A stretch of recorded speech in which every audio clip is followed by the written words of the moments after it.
Hello everyone, मैं लक्ष्मण सिंह चौहान आप सभी छात्रों का फिर से आपके अपने आईटी हंट चैनल पे स्वागत करता हूं। आज के इस पाइथन ट्यूटोरियल क्लास में we will be discuss about the aliasing of user defined function. आज हम लोग अपने इस लेक्चर में जानने चल रहे हैं कि यदि फंक्शन पहले से बना हुआ हो और उस फंक्शन का एक अपना नाम हो, क्या उस नाम का भी एलियासिंग बनाया जा सकता है। तो आज के टॉपिक में हम लोग ये डिस्कस करते हैं। सबसे पहली बात आप जानिए, आपने एलियासिंग टर्म पहले भी सुन रखा है। मैं आपको रिकॉल करा दूं, हम लोगों ने पढ़ा था कॉपी ऑफ लिस्ट, हम लोगों ने पढ़ा था कॉपी ऑफ टपल। हम लोगों ने जब कॉपी करने की बात किया था तो दो टाइप की कॉपी आपने सुना होगा, एलियासिंग एंड क्लोन। तो एलियासिंग का मतलब होता है फंक्शन एक ही रहेगा लेकिन उसका एग्जीक्यूटर वन मोर देन बन जाएगा। फंक्शन एक रहेगा लेकिन उसका नाम एक से ज्यादा हो जाएंगे। आप किसी भी नाम से उस फंक्शन को आप एग्जीक्यूट करा सकते हो। यही आज का टॉपिक है। फिर से मैं आज आपको रिकॉल कर दूं, this is a new concept of function, या फंक्शन का एक नया कंसेप्ट है। इसकी मदद से क्या कर सकते हैं, पहले से बने बनाए फंक्शन का अपना एक नाम दे सकते हैं।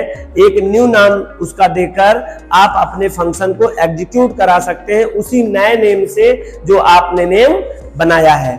आपका प्रश्न होगा या सोच रहे होंगे क्या पुराने वाले नाम से हम उसको एक्सेस नहीं कर सकते हैं? नहीं, उससे भी कर सकते हैं और नए वाले नाम से भी कर सकते हैं। मतलब फंक्शन एक होगा, एग्जीक्यूटर उसका जो होगा वन मोर देन हो सकता है अलग अलग नाम से, लेकिन जो मेन बॉडी होगा वो एक ही होगा और वही आपका एक्चुअल फंक्शन नेम होगा जो उसका होगा। चलिए हम इस बात को समझने के लिए व्हाइट बोर्ड पे कंटेंट लिखिए, समझते हैं। यहां से aliasing of user defined function, हम कैसे एक फंक्शन का नाम दूसरे और नामकरण से करते हैं ये बात जानते हैं। If we want to aliasing of a function, then do the following syntax। अगर आप चाहते हैं कि आप अपने बनाए हुए यूजर डिफाइंड फंक्शन का नाम अपना एक नए नाम से उसको एग्जीक्यूट कराना चाहते हैं, उसका उपयोग करना चाहते हैं, तो आप कैसे करेंगे? सिंटैक्स समझिए। न्यू नेम ऑफ फंक्शन, आप एक नया नाम देंगे फंक्शन का, equal to exist function name, और जो पहले से फंक्शन डिफाइंड कर रखा है आपने उसका नाम आप लेफ्ट हैंड साइड में देंगे, असाइनमेंट ऑपरेटर देंगे, न्यू नेम ऑफ फंक्शन देंगे। ऐसा करने से इसी प्रोसेस को कहते हैं एलियासिंग ऑफ लिस्ट। आइए एग्जांपल देखते हैं। मैंने ALI इक्वल टू सम, पहले से सम नाम का कोई फंक्शन बना हुआ है, उसका नाम मैंने क्या रख दिया? New name of ALI, Ali, है ना। हम अब इसे सम नाम से भी कॉल कर सकता हूं, ALI के नाम से भी क्या कर सकता हूं? कॉल कर सकता हूं। क्यों?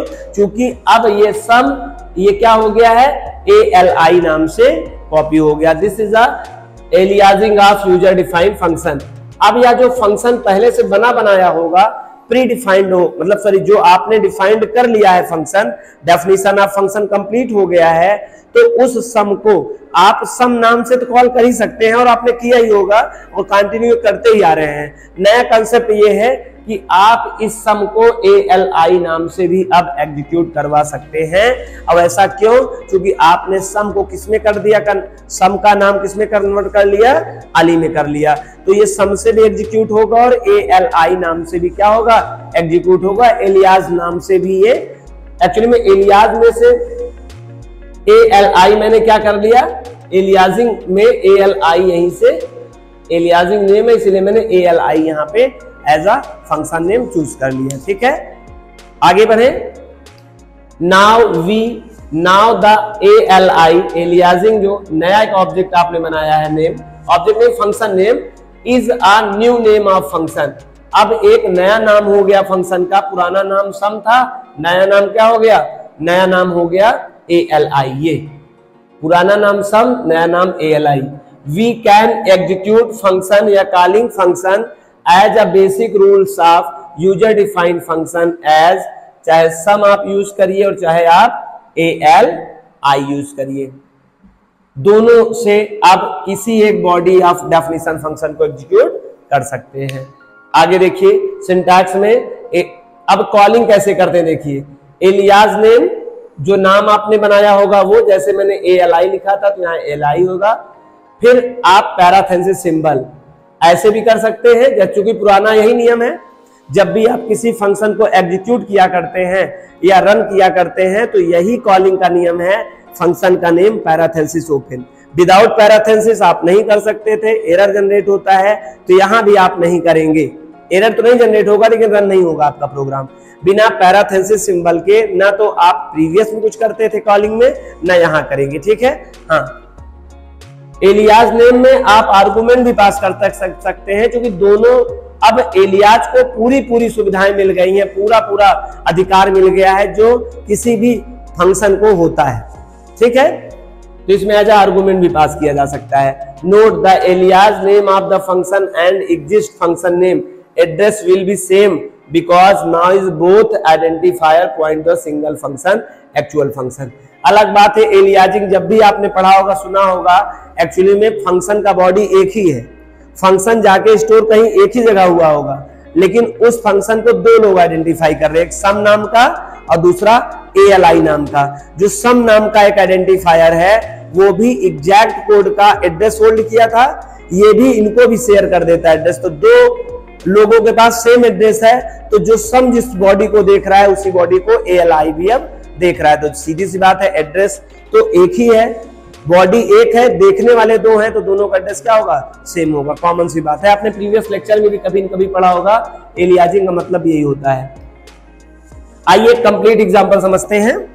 Def sum x equal to y, x equal to 5, y equal to 10, z equal to 100। तीन ऑब्जेक्ट डिक्लेरेशन आपने किया है विद डेफिनेशन। मैं आपसे जानना चाहता हूं किस टाइप का आर्गुमेंट है, कमेंट करके प्लीज मुझे बताएं। ये आर्गुमेंट किस टाइप का है, आपने भी ठीक इससे पहले लेक्चर में टाइप्स ऑफ आर्गुमेंट पढ़ा है, और आर्गुमेंट में कौन सा आर्गुमेंट है, जरा आप मुझसे निकाल करके बताएं। तो आपका आंसर क्या होगा मैं जानना चाहूंगा, और आई होप आपने कमेंट कर दिया होगा। अगर आप इसका आंसर नहीं दे पा रहे हैं तो मैं आपसे रिक्वेस्ट करूंगा, आपने प्रीवियस लेक्चर नहीं देखा है, जो आपके लिए प्रॉब्लम क्रिएट करेगा किसी भी इंटरव्यूज के लिए भी और आपके पर्सनल एग्जामिनेशन के लिए जो आप प्रिपरेशन कर रहे हैं। तो याद रखना है आपको यहाँ पे x, y और z ये तीनों इस तरह देना होगा default argument. Print x plus y है, s ये है एलियाजिंग ऑफ फंक्शन। सम का नाम आपने कहां रख लिया, s पर रख लिया, इसे एलियाजिंग ऑफ सम फंक्शन कहते हैं। ये देखिए ऐसे भी कॉल कर सकते हैं, सिंगल वैल्यू भी कर सकते हैं, इसको भी कर सकते हैं। ये डिफॉल्ट आर्गुमेंट है। डिफॉल्ट आर्गुमेंट में ऑप्शनल होता है, चाहे मैं कुछ ना भेजूं फिर भी x, y और z यहां से वैल्यू ले लेगा, यहां एक भेजेंगे तो इसकी वैल्यू ले लेगा, इनकी दोनों वैल्यू वहीं से सेल्फ दे देगा। अगर आपने पूरी वैल्यू यहां से भेजा है तो आपकी वैल्यू लेगा, अपनी वैल्यू वो नहीं लेगा। आपने प्रीवियस लेक्चर में पढ़ रखा था। आई होप आपको एलियाजिंग ऑफ फंक्शन भी समझ में आ गया, और अगर आपने एलियाजिंग ऑफ फंक्शन समझ लिया तो एक बात आपको क्लियर हो चुकी है कि जो हम लोग लैम्डा फंक्शन में यूज किया करते थे और कंफ्यूज आप थे। याद करिए, आप यहां रखते थे x, यहां लिखते थे लैम्डा, यहां लिखते थे आप x कामा y, और फिर आप यहां लिखते थे कोलन और x प्लस वाई। याद करिए, हम लोगों ने प्रीवियस लेक्चर में यही पढ़ा था, और स्टूडेंट बड़े कंफ्यूज। तो ये x के कमाल क्या है कि x कॉल कर होता है, प्रिंट के अंदर हम लोग क्या कर लेते हैं, प्रिंट के अंदर हम लोग x के अंदर पास कर देते थे ऐसे। तो कंफ्यूज बहुत सारे स्टूडेंट हो रहे थे प्रीवियस लेक्चर से कि सर आपने x है कौन जो इस तरह का काम कर पा रहा है। तो वही चीज समझाने के लिए मैंने आज का या आपको एग्जाम्पल दिया है, समझाया है कि बहुत परेशान ना होइए। This is a feature of aliasing of function, और एलियाजिंग ऑफ फंक्शन फीचर्स का उपयोग किया करता था लैम्डा। तो कोई नई बात नहीं है, आप अपने साधारण किसी भी फंक्शन को एलियाजिंग कर सकते हैं as a lambda.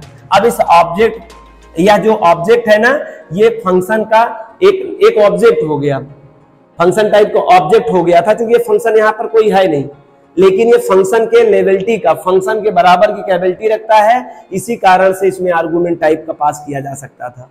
I hope ये बात आपको समझ में आ गया। इसके माध्यम से मैं लैम्डा का वो प्रीवियस लेक्चर का कंसेप्ट क्लियर करना चाहता था, और ज्यादातर स्टूडेंट को ये बात समझ में आ गया है कि लैम्डा फंक्शन वो किस तरह से यूज करता था, कौन था वो, या किस तरह का ऑब्जेक्ट था जो इस तरह का काम कर लेता था। तो कुछ नहीं था, वो aliasing of user defined function का एक कंसेप्ट था, जो आज आप नॉर्मल तरीके से देख लिए हैं। आप अपने साधारण फंक्शन में भी इस तरह का लैम्डा का कंसेप्ट यूज कर सकते हैं, और उसी तरह फंक्शन का नाम यूज करिए जिस तरह से आप फंक्शन नॉर्मल फंक्शन बना के उसका उपयोग करते थे, वैसे आप इस एलियासिंग नेम की कैपेबिलिटी जितनी होगी वो हर काम कर सकते हैं। देखिए ये एस है ना, अब ये जो फंक्शन कर सकता है वो एफ भी कर सकता है। सम भी ऐसे यूज हो सकता था, सम भी ऐसे यूज हो सकता था, सम भी ऐसे यूज हो सकता था और है भी। मैं पीछे नई लाइन में फिर जाके सम के साथ ऐसा यूज कर लूं तो सम भी एग्जीक्यूट होगा और जो एस है वो भी एग्जीक्यूट होगा। ऐसा नहीं है कि आपने सम नाम के फंक्शन को एलियासिंग यस पे कर लिया तो सम की वैल्यू खत्म हो गई। अब इसको ऑपरेट करने के लिए, एग्जीक्यूट करने के लिए एक नहीं बल्कि दो नेम है, या तो सम या तो यस। आई होप आप सभी को लेक्चर समझ में आ गया। अगर वीडियो बात समझ में आ गई हो तो आप चैनल को सब्सक्राइब करिए, वीडियो को लाइक करिए और ज्यादा से ज्यादा अपने दोस्तों को शेयर करिए। Thank you so much. Meet in this class.